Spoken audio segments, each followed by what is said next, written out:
दोस्तों नमस्कार। आज बात करेंगे भारतीय संविधान के भाग 3 के बारे में। भाग 3 जो है मौलिक अधिकारों की बात करता है।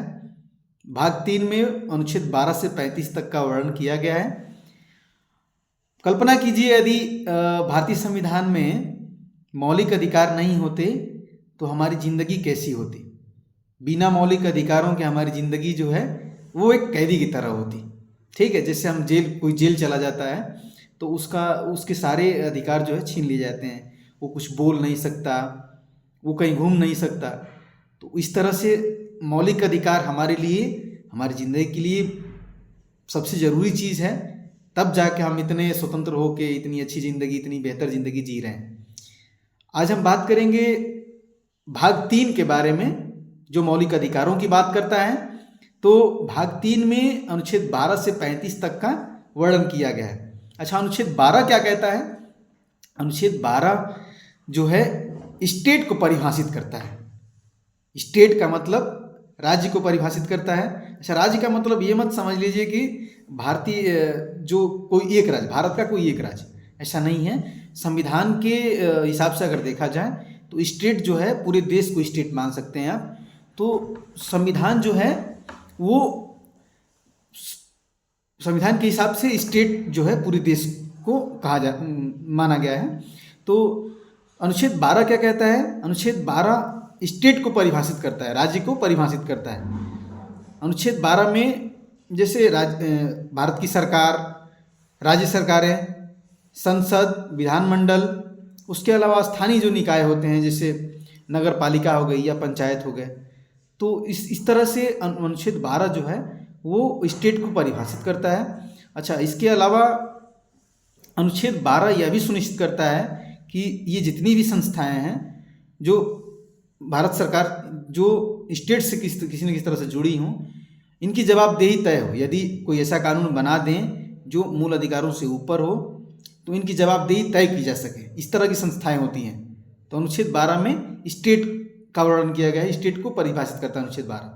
इसके अलावा अनुच्छेद 13 की बात करें अगर, तो अनुच्छेद 13 जो है बहुत ही महत्वपूर्ण अनुच्छेद है।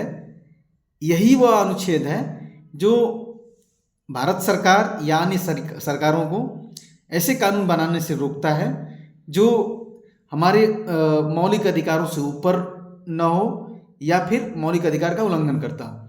तो अनुच्छेद 13 में क्या प्रावधान है? अनुच्छेद 13 मौलिक अधिकारों की रक्षा करता है। अनुच्छेद 13 यह सुनिश्चित करता है कि कोई भी सरकार, चाहे भारत सरकार चाहे राज्य सरकारें, ऐसा कानून न बनाए जो मूल अधिकारों से ऊपर हो या फिर उनका उल्लंघन होता हो। अच्छा, अनुच्छेद 13 में यह भी प्रावधान है कि जो मौलिक अधिकारों की रक्षा की बात करता है असल में। ठीक है, इसके अलावा अगर देखा जाए तो न्यायिक जो है जुडिशियल रिव्यू की बात करता है, न्यायिक समीक्षा की बात करता है। तो अनुच्छेद 13 या सुप्रीम कोर्ट और हाई कोर्ट को यह शक्ति देता है, ऐसी शक्ति देता है जिसमें उनको ये अधिकार दे दिया गया है कि वो जितने भी कानून हैं उनकी जांच करें, और यदि कोई कानून संविधान के मूल अधिकारों का उल्लंघन करता है या उनसे ऊपर है तो उनको रद्द करने का भी पावर देता है अनुच्छेद 13। अनुच्छेद 13 में यह भी प्रावधान है कि संसद से यदि कोई कानून पास हो जाता है जो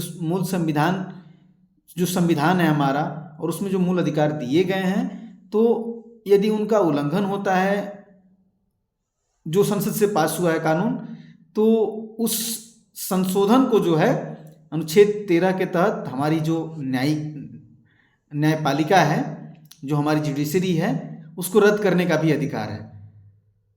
संसद से यदि कोई ऐसा कानून पास हो जाता है जो हमारे मूल अधिकारों से ऊपर है या फिर उनका उल्लंघन करता है, तो उसको रद्द करने का अधिकार हमारी न्यायपालिका को है।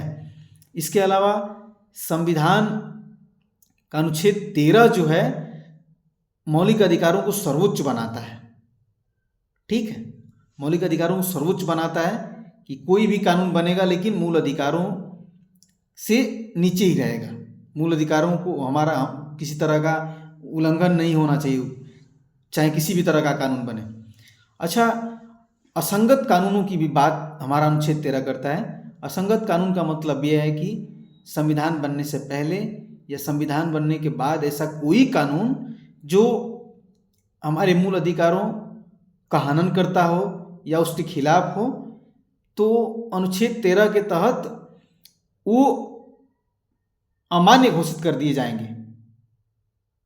समझ में आ रहा है ना? अगर जैसे कोई भी ऐसा कानून जो संविधान बनने से पहले या संविधान के बाद कोई भी ऐसा कानून है जो हमारे मूल अधिकारों का हनन करते हैं, हमारे मूल अधिकारों से ऊपर अगर हैं, तो उसको अनुच्छेद 13 के तहत रद्द करने का अधिकार है।